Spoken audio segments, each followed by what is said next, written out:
বিক্ষোভ করে কিন্তু আমরা দল ছাড়ছি না, দল ছাড়ছি পার্টির ডিসিপ্লিন না থাকার কারণে, এবং আমাদের মাথা বিক্রি করে আমাদের কেন্দ্রীয় নেতৃত্বরা যে রাজনৈতিক বিজনেস করছে কোটি কোটি টাকার, সেটার প্রতিবাদ করতে গিয়ে।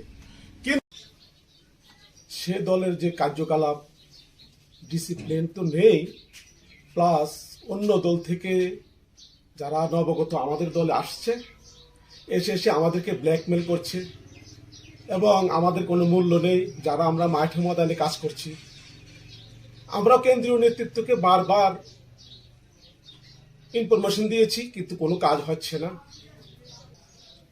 যে হয়তো ক্ষমতা আসতে হলে যাতে 60টি বিধানসভা সিট আছে, 30টার উপরে ইলেকশন করতে হয়।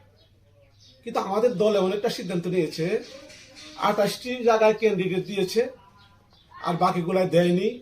তাহলে তার অর্থ কি ক্ষমতা আসা না কাহারও দালালি করা? এগুলো মানুষের সামনে স্পষ্ট হয়ে যাচ্ছে। দেখা যাচ্ছে টিকিট বন্টন থেকে নিয়ে সব জায়গাতে দুর্নীতি হচ্ছে। আমাকে রংপুর দেখার জন্য বলেছে রাজীব দা, এবং রংপুর আমি দীর্ঘদিন মাঠে ময়দানে কাজ করছি।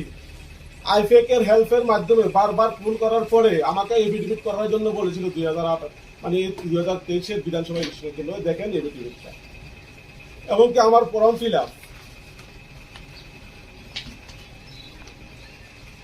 এসব করার পরেও দেখা গেছে যে বক্সনগর কেন্দ্রের একজন ব্যক্তি, সোনামুড়া ডিস্ট্রিক্টের আমাদের টিএমসি প্রেসিডেন্ট, আমি নাম উল্লেখ করবো না, উনাদের নাম আমাদের উল্লেখ করার দরকার নেই, যারা রাজনৈতিক বিজনেস করার জন্য আমাদেরকে বারবার ব্ল্যাকমেল করছে, উনার নামটা ঘোষণা করে দিয়েছে সুস্মিতা দেব এবং পীযূষকান্তি বিশ্বাস।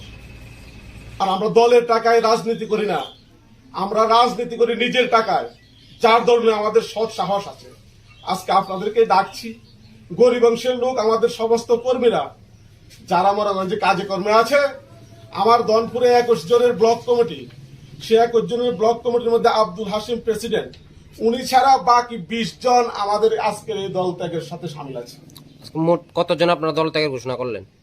আমরা তো আজকে প্রায় 250 ভোটার, 100 পরিবারের 250 ভোটার আজকে আমরা দল ত্যাগ করতেছি।